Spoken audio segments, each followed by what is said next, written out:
to Siri, Remove My Makeup with Millie Jane.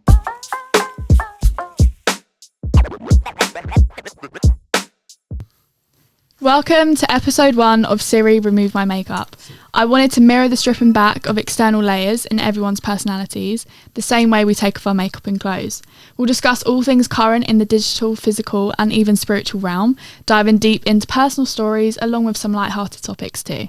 The things that are discussed in the podcast are within our perspectives and realities only, and I'm in no way a professional. Some topics can be seen as sensitive for some viewers and others will put you at ease, so listen with care and enjoy the episode. So, I've suffered with psoriasis since I was probably around 9, and last year during corona times I got ill, which looking back was definitely COVID. Due to this, I had my first ever flare-up since primary school, which took me on a journey of self-discovery for sure, and it led me to meeting a lot of people who are the same and particularly building a community online. I'm joined with 3 lovely ladies, all of which have their own personal stories and experiences that are different to one another, yet all come under the same bracket of skin. If each of you wanted to introduce yourselves and tell us a bit about you.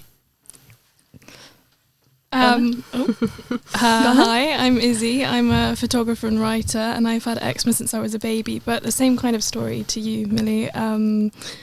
It was mainly on my body, and then I think when I turned 18, I started getting on my face, and it got a lot worse, and the same kind of process of trying to understand it and deal with it, and I think definitely meeting people helped me with that. Yeah, definitely. Hi. Hi everyone, I am Mercy, the founder and CEO of Secure Agency, and I've had my skin condition for about 13 years now. It's called mycosis fungoides, and every time I say that everyone's like what is that? And yeah, it's basically a condition whereby your white blood cells become cancerous, but it's very slow progressive, and as a result it leaves lesions or patches on your skin. So that is my condition. Okay.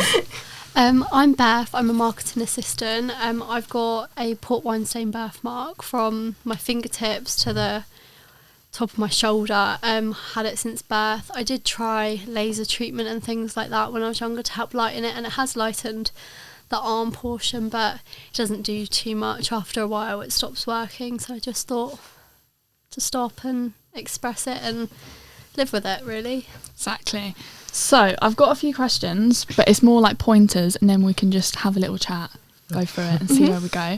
So I wanted to go through what our coping mechanisms are, because I know although we're all very different, I feel like we'll have quite similar ways of coping with it, because I feel like as I was younger, I know when I was in primary school, a lot of people say that they were very insecure about it when they first found it, or like, and even when they were completely like a child, but I was perfectly fine with it. I remember seeing it, my first patch, and I was just like, Mum, what is this, mate? Like, I'm very confused. It's itching like crazy. It's almost bleeding. Like, what is going on? And I did a lot of sport, so I was like the netball like captain. I was always just involved in running and stuff like that. So I was always in shorts.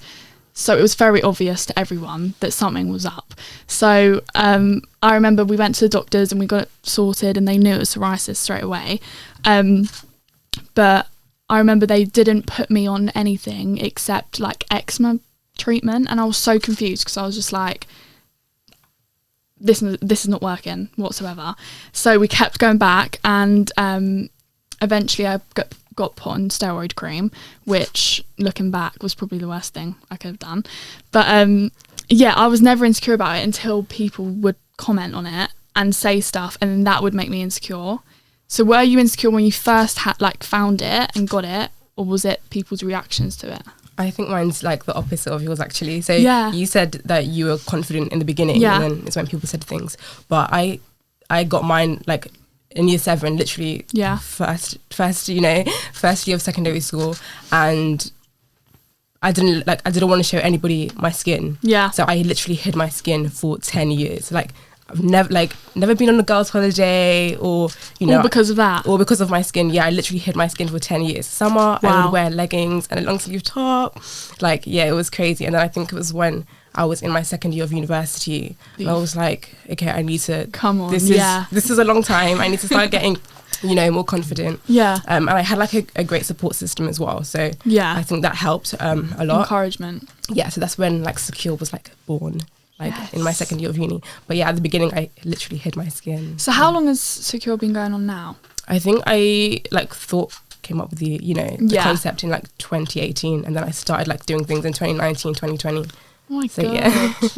So what, like, as Secure as it's almost like a brand in itself. It's Yeah. a modeling and PR agency. So I just want to like collaborate with different brands and different people that want to get into like the industry, whether that be modeling or Yeah. media or fashion, and just like let them have that space Platform, that platform to do whatever they want to do. Because Exactly. I feel like I didn't have that, and Yeah. if I did, maybe I would feel like more confident Yeah.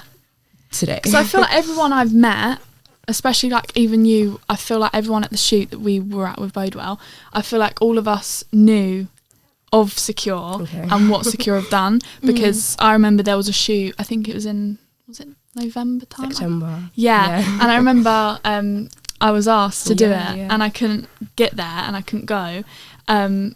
But I remember everyone saying it to me, and even now, like, people do message me and go, "Have you heard of Secure? What's it wow. like?" And I feel like it's growing really well, and I a love lot that. of people are aware of it in the community of everyone. But yeah, Amazing. how do you know of Secure? I think I found out about Secure through Danny, through the Bodewell shoot, but I think it was really refreshing because you see a lot of modelling agencies that are claiming to be individual, but they're Yeah. still kind of the same cookie cutter people, but there might be something different, like one of the girls has a mullet and isn't like as traditionally beautiful. In and it's- general, yeah. Yeah. And it gets kind of tiring because it's like if you're trying to widen your net of people that are going to be in campaigns, maybe that's not the way to go about it. So I think I Yeah. was really happy to see Secure and be like, finally, there's some representation Yeah. that's actually And it's genuine. everyone. Yeah, Yeah. it's everyone. And yeah. it's not just people that like have a small amount of it in like an aesthetic place. Like it was people that actually have Have the it, skin yeah, yeah. conditions. Yeah, Yeah. exactly. Just real people. Yeah. But I wanted to talk about the fashion industry in relation to that, because I put up a poll on Instagram saying that, do you think your skin and body has a big influence on your fashion style in general? And obviously what you were saying is you covered up for so Yeah. long, and a lot of people did say that they were so insecure about wearing the colour black, for example, when they had psoriasis or eczema, because the flakes and the, like, I remember feeling so insecure in my school uniform in high school, just thinking, oh my God, who's behind me in assembly? Who's watching me? And a lot of people said that. So over like 70% of people that follow me on Instagram said that they have that same insecurity. But I wanted to say, in terms of like fast fashion brands versus designer or high end, do you think there's a massive difference between who they promote and show to you when you're shopping? I'd say like brands like Zara and all the proper designers, Gucci, Prada, it's the same model pretty much you see. Yeah. Skinny, white girl pretty much. And that's all I see. You look through Zara, 9 times out of 10 that's what you see, and you don't feel represented because Yeah. not everyone is a 6 foot, size 6 Yeah. model, and it's not very representative. I know like brands like H&M and more like high street brands, maybe Primark as well, were Yeah. starting to be more representative, showing Yeah. different sizes, different races. Like I think I saw, can't remember which brand, but had a Down syndrome model as well. Yeah. And I think that's refreshing to see because that's real life, that's real people. Yeah. Like, the people that you normally see in magazines, that's not real. Exactly.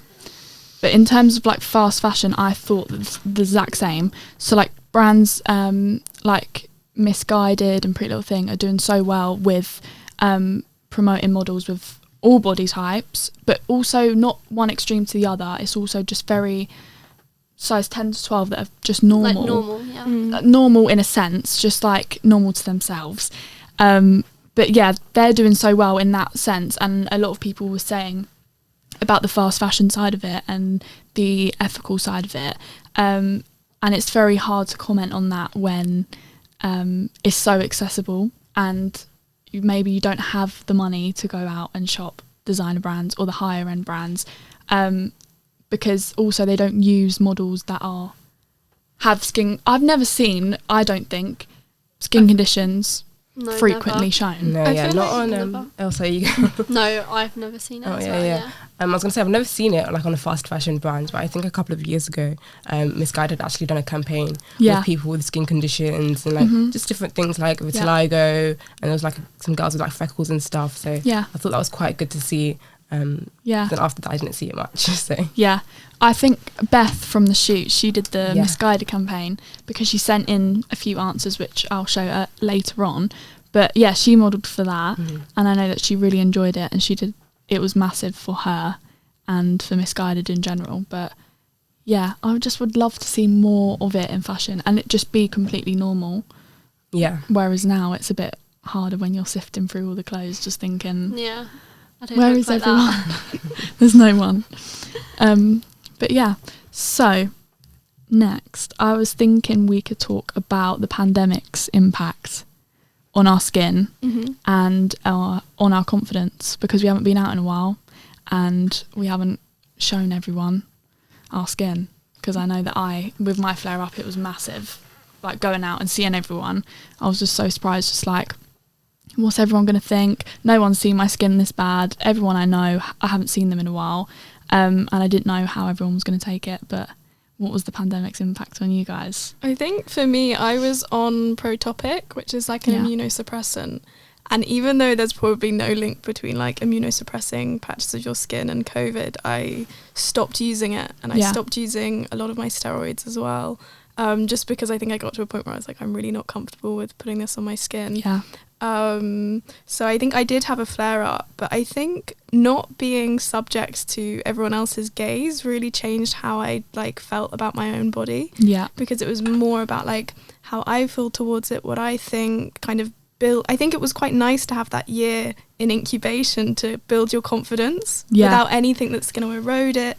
Wearing clothes that are just purely for comfort was amazing. Yeah. And then I think hopefully coming out of the pandemic, there's Fingers this crossed. feeling of like, what's me and what's like, what was I doing for other people, and trying to like build What's made that up. together. Yeah. Especially exactly. when it comes to makeup, I think for me, like what was I covering up because I wanted to, or what was I covering up because I felt ashamed and What everyone else. and like what's that line between wanting to cover something up and feeling ashamed? Like is it as clear cut as that, or are you always covering something because you feel shame? Exactly. Is everything made from society and what they would view us or view insecurities as? Is that made up and festered in ourselves? Mm. Or is it because of outside things that are persuading us?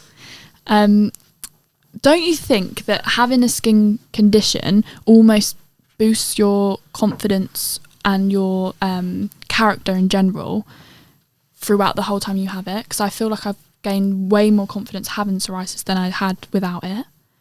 What do you think? yeah, I completely agree. Yeah. I think, I don't know, like everyone has like insecurities, but Yeah. I think because our one is like so visible that, you know, you just either have to get on with it Yeah. or you just, you know, you hide it like I It did. is, yeah. So I think last year was actually like, you know, I was like, okay, I've been indoors for way too long. And I think it was August where it was like the eat out scheme where everyone, Yeah. it was hot last year, summer as well. Yeah, So I was like, it was so hot. So I was like, okay, do you know what? Like, I'm going to have to just Go for it. and be confident. Like, even if I started to secure, there's just, you're not going to have good days all the time. Yeah. So I remember I went out like in shorts literally every single day in August. Yeah. A tank top or a crop top or whatever you want to call it. And I went for it. And literally I would be like with my sister or my friend and they'd be like, these people are staring at you. And I was like, literally, I can't do anything about it. Like, Yeah. I can't do anything if they're staring at me. Just, Yeah. you have to like, you know, hold your head up high Yeah. and be as confident as you can be. So. And I do feel like when you go out with people and they don't have anything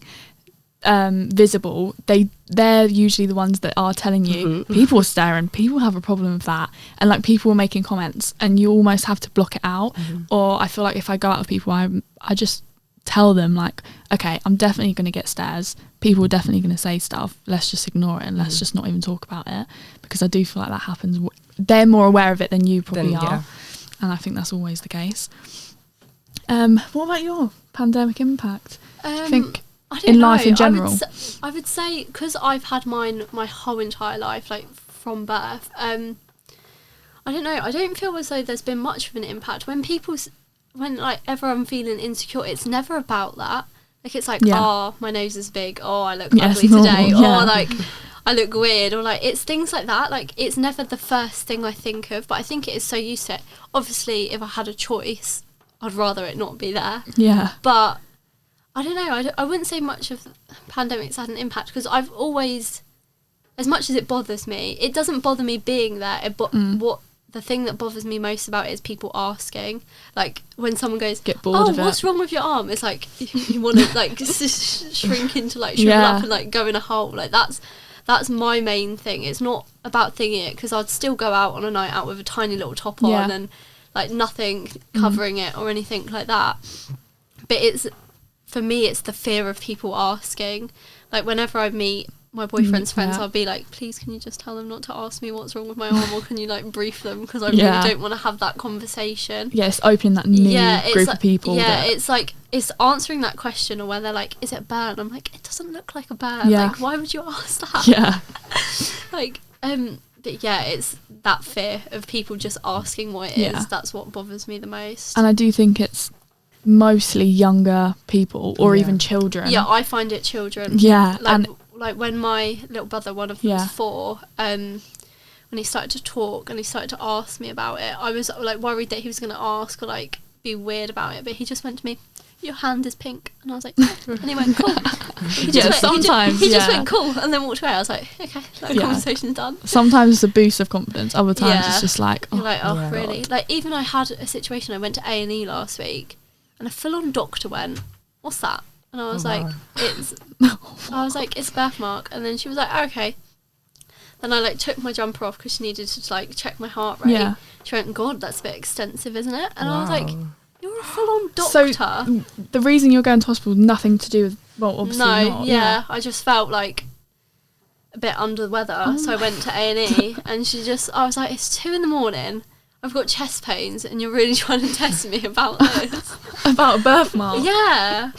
So what did you say? Like, it's just a birthmark? Yeah, but it was the fact that she went, that's a bit extensive, isn't it? I swear to God, if my mum was in there with me, she wouldn't have had any of that.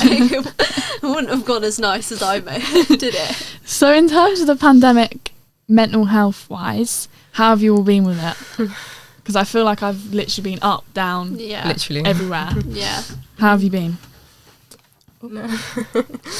I think it's just last year was like a roller coaster. Like it was intense. Obviously you're dealing with insecurities, and you're dealing with the pandemic, and I'm not sure about you guys, but like my condition, it makes your immune system like really weak. So literally I'm a hypochondriac, so literally anything I was like, I have COVID. I was literally so scared. So just dealing with that, and then obviously just dealing with like, you know, like I said, life in general, and then it was crazy. It was. Which pandemic do you think affected you the most? Because I think lockdown.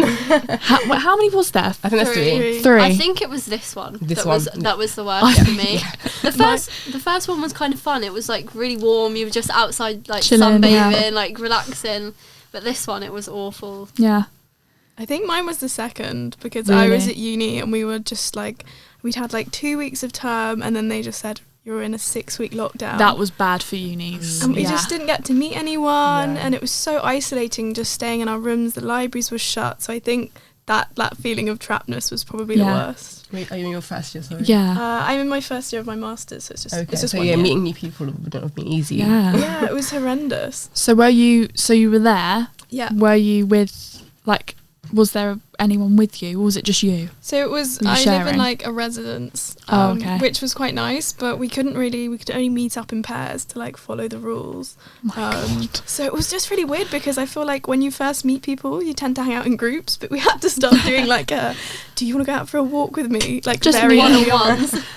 I bet making new friends was, not even new friends, just socialising was, I don't know how you'd do that. It's kind of weird though. It definitely changed. Like I think it made it easier to make new friends, because everyone was like so desperate and up for going. Everyone was in the same position.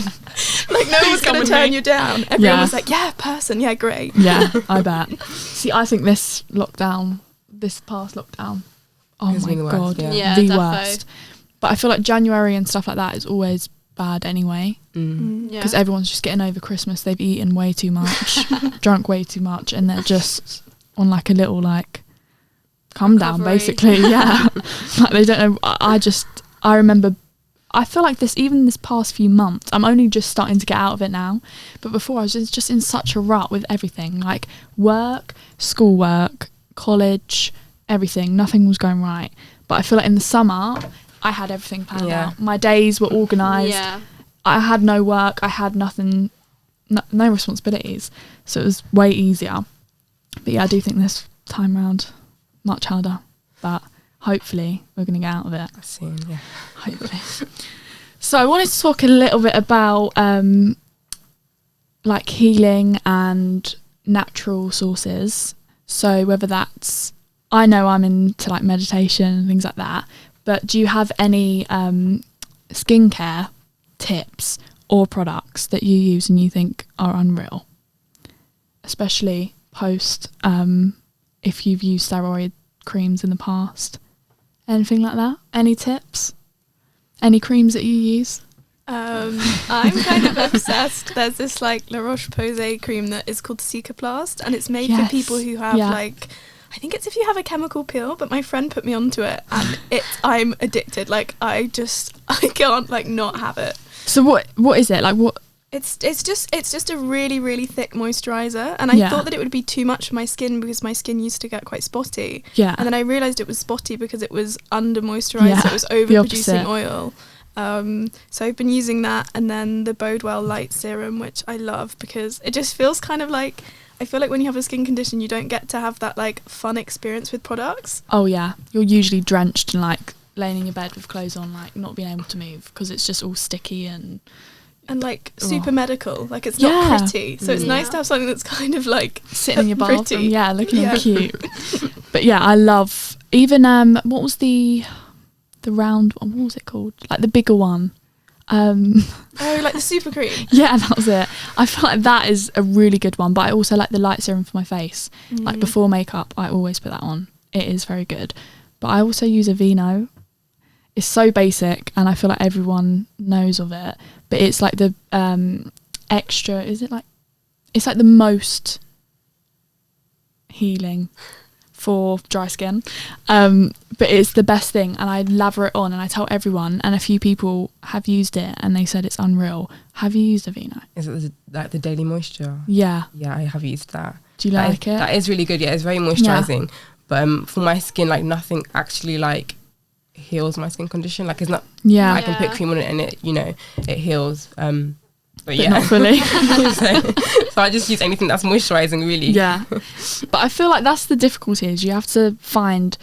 I feel like I'm always on the hunt for new things because nothing can quite do the job. It won't get rid of it. But I personally like hate oils on my skin. Yeah, I hate thick moisturisers. Just like, I remember the ones I used to get prescribed, like it was like Cetraban or something. I used to have to put it all over my skin, wrap myself up in, what is it called, in the kitchen? Cling film. Yeah, I used to in the summer. I used to put oil all over my body, like thick cream, and I used to just. That doesn't sound nice. I used to walk down the stairs like covered in whatever that. Yeah, cling film. And my dad just used to look at me like, "You're a bit extreme, aren't you?" And I was like, "Dad, anything for smooth skin." What did the cling film do? It just like kept it in, okay, cool. so it didn't go all over my bed sheets. But to be fair, in the middle of the night, I ended up just pulling it off anyway. But yeah, that was my routine in the summer. Right, what's next? Let's have a look. What watch? Do any of you meditate or do any sort of healing that way? No? Crystals? I quite like crystals. I haven't done anything like crystals. I've tried to do meditation. Yeah, but I don't know if I have the patience to do it. Yeah. And I've been vegan for about 8 months, so that's going good. Yeah, how's that been good then? That's going really well, yeah. But meditation, somebody's going to have to teach me how to do that. It is hard to get into. So tell me more about right, I've always wanted to go vegan. Okay. But I've always been too scared because I love all of my food. Okay, let me tell you. Yeah. Literally, there are so many vegan alternatives now. Really? Like, literally, I tried a chicken burger the other day, and it wasn't chicken burger, but it was basically chicken. And yeah, it just tasted like so good. But I'm trying to like get away from the vegan junk food now and be more like plant-based. And Yeah. but if you want to go vegan, literally there's alternatives for you. Yeah. Because I always see people saying like, just because I'm vegan doesn't mean I'm healthy. Yeah. Because there's so many, like there's burgers, Literally. everything. You can get anything. Yeah. But I've always wanted to do it, and I think I've just put it off. I'm way too lazy. But maybe I should start. Has it helped? Does that help with your skin or not? So I don't actually know, but I've had treatment done in the past for my skin, and I've recently had treatment done. Yeah. So I started veganism in September and started my treatment in December. What was the treatment? It's phototherapy, UVB Oh, that's light what I treatment. did. Yeah. And usually like my skin condition comes back like between like 4 to 6 months after the treatment. Same. So I'm gonna see if being vegan helps, and I'll get back to you in 6 months. Yes, let me know. Did you enjoy that? Right. What was your experience with phototherapy? Oh my gosh, literally, I just finished the other day. Oh, and did you? Yeah, I was meant to have, I think, like 30 sessions. Yeah. But they kept being like, okay, could you come back for like more? So I ended up having 40, and Wow. I started in December and just finished. Yeah. Wow. So it's been a long time. Do they leave a year in between with you too? No, so Oh. I had it done in 2013 and then 2015. And then so it's been 5 years. So it's like bulk. Yeah, so they just done, yeah. Because I think mine was like a few weeks? Yeah, a few weeks, or like maybe like 6 to 8 weeks. I can't remember.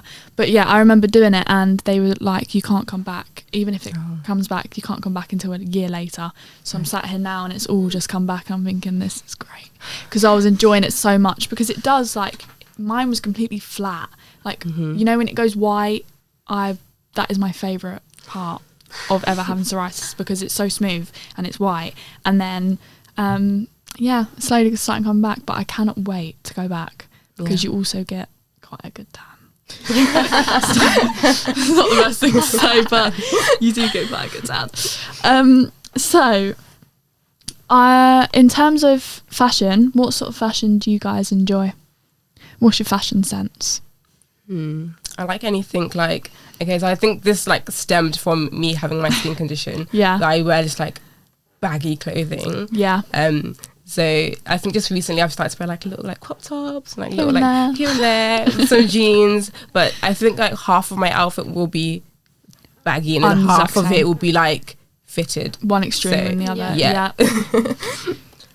Apparently, low-waisted trousers are coming back in, and I am terrified. That terrifies me. No. I'm so scared, and it's really full force. Like, I feel like on TikTok everywhere, all I'm seeing is low-waisted. I've got like one of them Slazenger skirts. I think it's like a size 7, like age 7 as well. And like it is quite low waisted, but I think you can pull it up as long as like the little bit underneath Just the your tummy. little belly at the bottom. Yeah. As long as that little bit is slightly covered up, I think I could do that, but Yeah. not fully. Yeah, definitely love Low-waisted. high waisted. Yeah, I'm I dreading prefer that. high waisted. Yeah. I just really hope this summer I don't turn up to festivals and everyone's just on low-waisted. Yeah. Terrifying. I don't think I could do that. Oh God.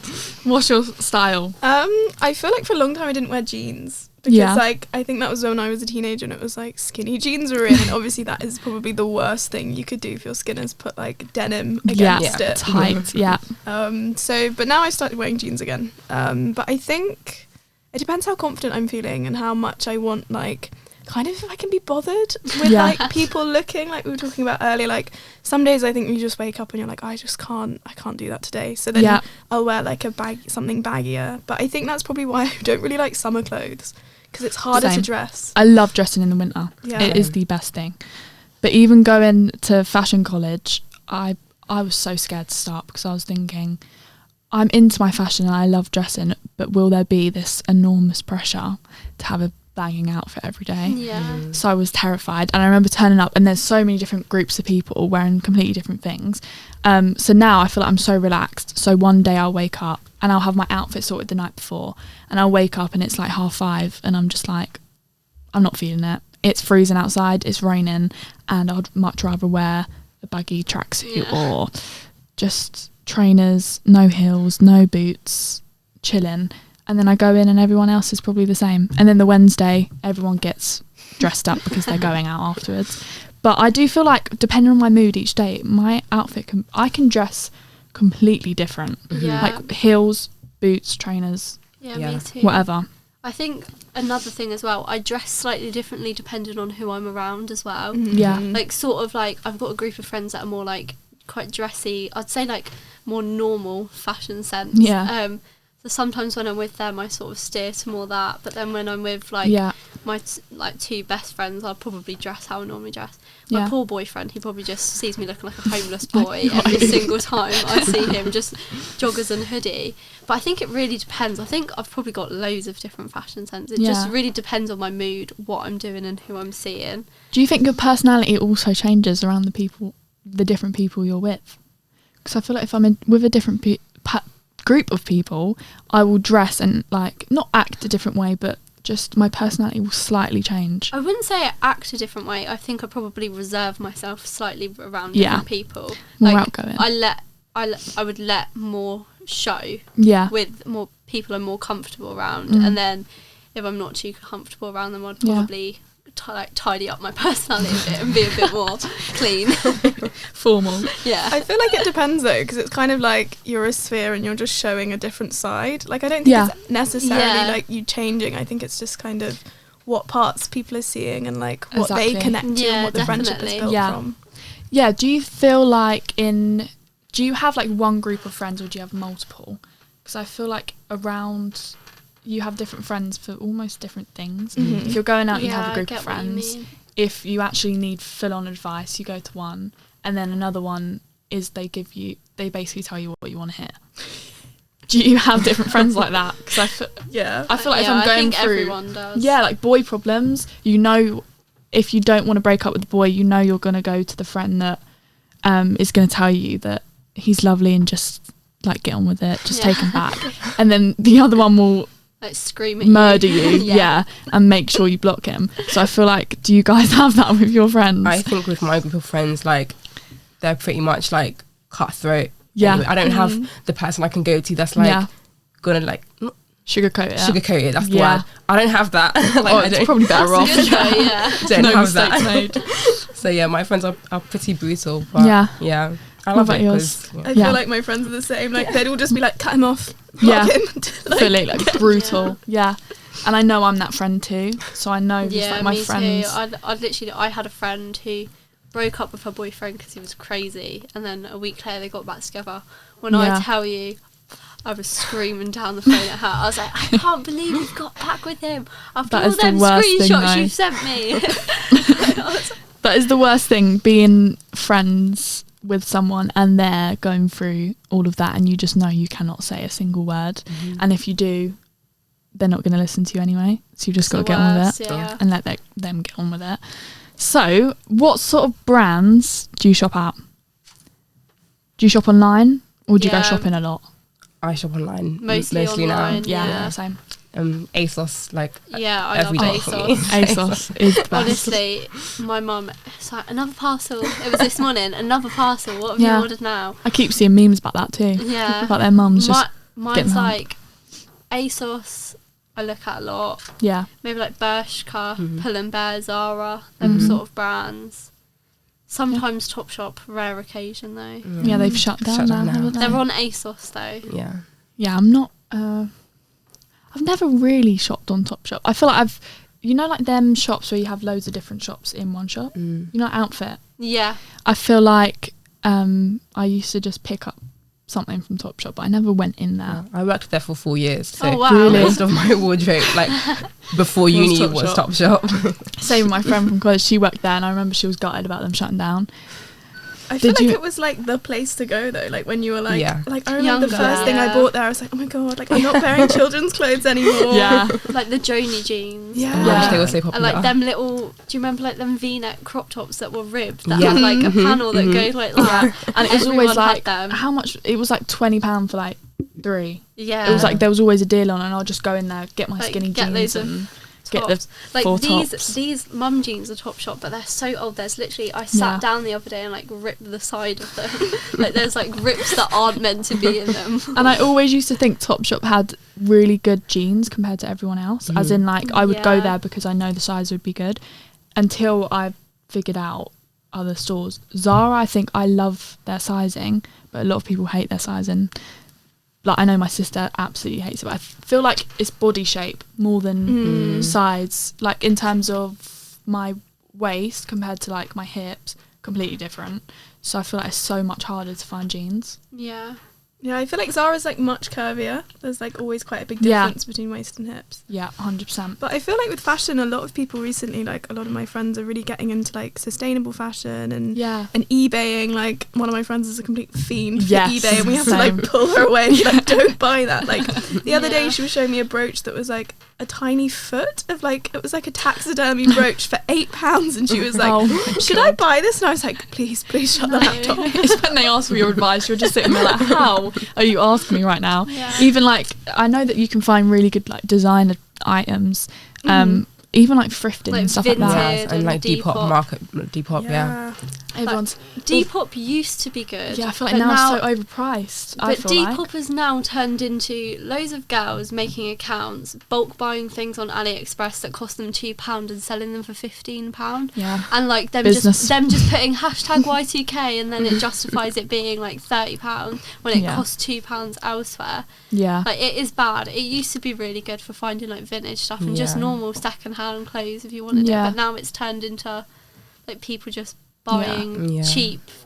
There is a new craze though for people thrifting and buying. Yeah. And I feel like it's just the way fashion has gone now a little bit more. Mm. Whereas before it was just all stores and shop bought items. But now I cannot wait to go thrifting Same. in London. It's just such a good day out. I feel like with your friends you can joke around. It reminds me of like God, I'm not going to remember the movie now. Like is it Wild Child? Oh yeah, the Yeah, one it's time. Wild When they Child. go to the That charity is my shop. favourite part and my favourite movie because they're just living their best life. Yeah.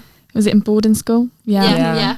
Best movie. And Yeah. it's also like super important because I did like a big essay the other day that was killing me about like sustainable fashion and carbon output, and it's responsible for like 4% of global emissions, which is like more than if you combine. That's quite a lot when you think Yeah. about it. It's like more than if you put Germany, France, and the UK together. That would be fashion.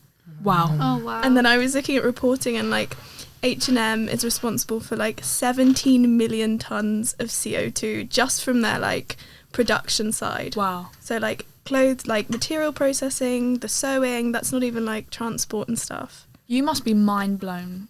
Like That's so learning bad. this. Yeah. It was really depressing. I think I was sat there and I was like, oh, I like, obviously sustainable fashion is really important for the environment, but like seeing the figures was so bleak. And Horrifying. I was like, this is horrendous. And then I think after seeing that, I've been really, really careful, like since with buying stuff. But I also feel like people don't know because the greenwashing is so strong. Yeah. I just feel like no one's informed about it, and if they are, then it's very vague and it's not really in your face. And I feel like some people do need it thrown in their Yeah. face because no one understands it fully. Yeah. I know I don't. That's Like for sure. I'm marketing assistant, and we market like finance companies and banks, and a lot of thing that's coming to light is green spending, and a lot of banks and like ones with apps, like more open banking companies, are starting to have a carbon emissions page where you can see what your purchases put out. Like say if you bought Oh, something from really? H&M, it will show you the carbon emissions from your purchase. Wow, that would be interesting, wouldn't it? Yeah, I know. It's good that they're starting to Yeah. shed light on it, but I think it will cause some controversy. I would like to see if people would look at that and actually Yeah. change their mind on. I feel like it'd have to be Buying it. translated. Like I feel like Yeah. sometimes when you just look at carbon, it's not really enough to understand what it's doing. Like I feel like people like just shout numbers and you're like, but what does that actually mean? Yeah, like dumb it down Yeah. for me, please. Yeah. Simple. But yeah, I it's such a hard one because I feel like it's such it's generational as well. I feel like older people, I know my mum and that, don't really No, my talk mum about doesn't it. care. No. Probably. They don't care enough. know. And well, they don't really need to care, do they? Because They're not going to have to deal with it. no, they won't. But it definitely is the young generation that are moving things forward. I just hope it's definitely not too late because I keep hearing, just horror stories. I don't want the world to end. No. When will the world end? I think I've been hearing everyone's- As long as I'm dead, and then it can end. It would be quite Yeah. traumatic to be alive and have to experience that. it would. So what did you You went to uni. Yes, I did. What did you study? Every time I like say what I done, everyone's like, wait, what? Confused. Yeah, I done law with criminology. Oh. Yeah, I really enjoyed it. But I was like, oh, I'm more of a creative. I can't see myself like going to law school and doing, you know, just So now I'm a digital marketing assistant. And Yes, that's very different. But and with working on Secure. so sick. So what are your aspirations then? What do you want to? Where do you want to go for Secure? Where do you want to go after uni? You haven't finished uni? No. I haven't. So I finished my undergrad, but I haven't finished my master's. So my undergrad was in geography and politics. Okay. And then my master's is in environmental governance, which is a bit of a clash, I think, with the photography and the fashion stuff. But I think that's why I want to get into sustainable fashion a lot more, because I think it's something that's never communicated in like a fun and a cool way. It's not, in the way that like fashion is like, I don't know, I just think there's a lack of expertise that's from both the like technical side, but also understanding how the industry works. And how people are in general, like how people talk, how people, because I do feel like it is way too numbery. It's also just really boring. It is, I'm gonna hold my hands up and say that like I just like loads of words and numbers thrown at you. Just and so many of the reports, like they've done studies that you can't even really understand them unless you have a PhD in the field, which obviously like the public doesn't. And then it's just communicated in such a boring and dull way that I even look at like the newspaper and I'm like, oh God, I can't do that. I can't do Not that today. Do you think? Why have I completely forgotten what I was going to say? Do you think it's worth going to uni? Would you go to uni if you could start again and study something in fashion or in marketing? Personally, no. Really? I think, yes and no. I think it teaches you like a lot of transferable skills, and you know, you get to meet like new people like from all over the country. From all over the country. Yeah. And yeah, I think I'm glad that I went. Maybe if I could have done a different course. Yeah. Then okay. If you could have chose a different course, what would it be? Marketing of some sort, or? Yeah, maybe like digital marketing, social media, or maybe even fashion. Yeah. Yeah, something creative. Something creative. Something different.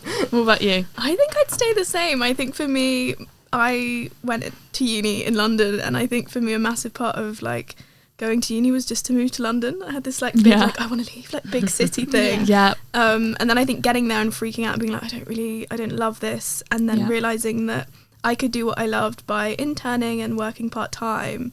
I think I probably did more than I would have done if I had just done a photography degree, because I like really felt like there was something to make up for. Like I'd made a mistake by not doing it. So I had to I was like freaking out, and I think it actually took me further than it might have done if I had done photography. But then equally, like I do wish I'd had that time to just really like focus work on it. Thing. Yeah.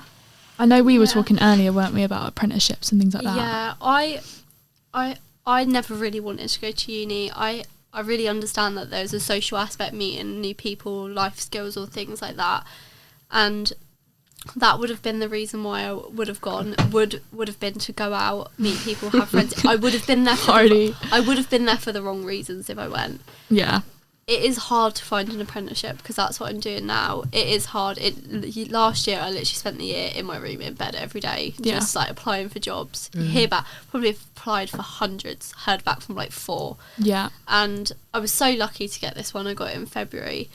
And with marketing, when I had my little part-time job whilst I was in sixth form, person that worked there was doing a marketing degree, and they had just finished, and they said, I can't find a job. Everyone is turning me down because I've got no experience. And that, I feel like with this sort of route, like say the marketing side of thing, it is experience based. You're not going to learn how to market and like do things on socials, events, blog writing and stuff by sitting and learning from a textbook. It is really learn on the job, practical. Yeah. So I think if you are going to go down that route, it's probably best to get an apprenticeship, because you need that experience. Well, I'm in that predicament at the moment. I'm coming up to finishing my first year of college, and I'm doing fashion, like retail business. So that's all great, and it's an umbrella of things. So it's loads of different things: buying, merchandising, marketing. But I know I would want to go into marketing, and I feel like it's such like a everyone's doing it at the moment. But it is definitely something I would want to do. But I just don't know if uni would be for me. I feel like I'd love to do, obviously, next year, and then maybe I would love to go travelling and stuff like that. But it just, I feel like uni's such a big thing, and it's so much money, Yeah. and you don't get any experience. Anyone I've ever known to go to uni, they learn so much, but they don't actually, they can't apply that for a job. Yeah, and there's so many people that go to uni and you're like, oh, what are you doing now? They finish uni a few years later and they're like, oh, I like working at McDonald's. Yeah. I can't get a job. Like, Yeah. 'cause I'm so you need smart. I know all of this, experience. but yeah, exactly. and it is quite sad. I But- also feel like for you, like interning would probably be like Yeah. far more Yeah. useful, Mhm. like in the long run. Just like Yeah. learning how to be around people and Yeah. having that head start of experience. I think Yeah. would Yeah. be, if you're Yeah, if there's like- nothing that you'd love to do, or there's no, I think it really has to be a pull to do it because Yeah. Yeah. it's long and it's expensive and it's Exactly. hard. And if you're not all for it, there's no point going Exactly. Yeah, half-hearted. if you're unsure, I Yeah. would definitely say just don't do it. Yeah, because I finished uni obviously wanting to do something different Yeah. and had to like start at the beginning and like do internships for like a long time Yeah. in like PR and digital marketing to get to where I am now. Yeah. So it took like over a year. I know that is I'm gonna have to, I'd rather get into it earlier, so if I can get like an internship for the summer, I would love to do that, because I Yeah. know a lot of my That's friends a good idea. from college, they have told me that they are on like loads of different apps that you can socialise with people that are in the industry and network, and I feel like networking is so important, and that's why I wanted to be in London for college, because you meet so many different people from everywhere, and you meet people in the industry rather than going to uni and you're all just stuck learning Yeah. the same thing. Getting LinkedIn is a good idea. And Yeah. connecting with people. And I've heard that having a lot connection. actually. Yeah. I might But try also that. doing like marketing internship or apprenticeship, Yeah. because at the start you're doing a bit of everything. You can decide what you want to specialise in, because Yeah. digital marketing is so broad. It could be infographics, it could be video, it could Yeah. be blog writing, social media, events. Like it Exactly. could be so many things, and you get a taste for all of it, and then you Yeah. can decide what you really like and what you're good at, and Yeah. then you can specialise later on down the line once you finish your apprenticeship or like further into it. Yeah. Love that. Well, thanks for the advice, guys. So I was going to ask, I wanted to know a lot more about Secure, Okay. because I'm very interested in like just starting your own thing completely by yourself. What would be your sort of end goal? Have you got an end goal in mind, or is it just seeing how you go? I do have like goals obviously that I want to Yeah. reach. So I actually just took on like a few like brand ambassadors to like work with different companies that we like love to like Yeah. collaborate with and create create content like Yeah. on social media. And then obviously I want to have that side, and then like the models as well, so Yeah. like keep it quite separate. Yeah. But yeah, I just want to grow it and like collaborate with different brands, and not just brands that work like Bodewell or like Yeah. I don't know if you guys have heard of Hey Itchy. They Yeah. just work with like skincare products that are like for people with like Yeah. skin conditions. Obviously, I would love to continue doing that, but I also More want to mainstream. reach the mainstream brands Yeah. and like create more awareness in like in places that there's not Separate enough community, Yeah, yeah. that there's not enough awareness. So yeah, I want to continue like collaborating with the different brands and like Yeah. obviously growing it to Yeah. be bigger and bigger. I do think there's only like so far you can go in this like the skin sort of community that we've all sort of built online. So I feel like it would be great. Yeah. And then you'd be able to like reach such a wide audience Yeah. of all different things and get some great opportunities. Yeah. I'm excited. So I wanted to ask you also about the importance of photography and just showcasing skin conditions and things like that. So what sort of work have you done, and how important do you think that has been? So I think the first time I ever assisted was for Sophie Mayan on her Behind the Scars project. Yeah. And that was a really great experience to see how she was interacting with the models and putting Yeah. people at ease, and also just like hanging out with lots of people that have similar things to you, or like Yeah. visible skin things. It was Relatable. really Yeah. it was really refreshing. And then after that, I worked on a project called Epidermis with Sophie Harris Taylor. She was like a favourite photographer of mine, and she put a call out for people with skin conditions, and she didn't explicitly say eczema, but I was like, oh, hi, this is me. And I modelled for her, which was really, really cool. Like, it was, I think no one outside of my family or like my close friends had ever seen me without makeup on before. Yeah. And I think it was in a period, I think my second year of uni, when I was not feeling good about it. So it was like very vulnerable, but she is so amazing the way she shoots that it was really freeing. And then I think I shot with Sophie Mayan again, modelling for her project. Yeah. And then after that, this summer, I did a visual essay with Greta Films. Yeah. And that was, again, like really, really cool. Crazy, I think like coming out of I think that was after the first lockdown. Mm-hmm. So the same kind of thing, like getting confident in your body and then being exposed to like a set was really interesting because it was like my first time being around lots of people for months. Mm-hmm. And then it was such a warm environment. And then, I think through those projects, like Bodewell found me, and I'd always wanted to do one of my own like skin projects because I think it's really important to see. I think part of the difficulty I had feeling comfortable with my skin was that I never saw it anywhere.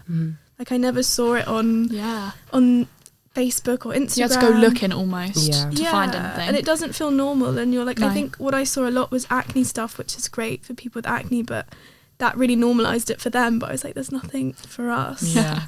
And I wanted to make that because I realised how important it was when you find someone that has your skin condition. Like, I think I was a big fan of Girls, and then I found out that like Jemima Kirk has eczema, and that's why her eyelids are always like really nice and pink. And there were loads of YouTube tutorials like how to get her eyes like look, and I was like, it's a flare up. Yeah. But it was amazing that like people wanted to emulate that, and seeing someone that I thought was so cool and confident have this skin condition and not really care really changed things for me. And I was like, oh, I can do that. Like, I don't have to be ashamed of it. Yeah. Yeah. And I find it so crazy. Like, I remember going to the shoot, and there was just so many girls, and I was just thinking, I can't believe that we're here right now, and we're talking, and we've all got so much in common, because there's only so many conversations you can have with other people that just don't get what you're on about. Yeah.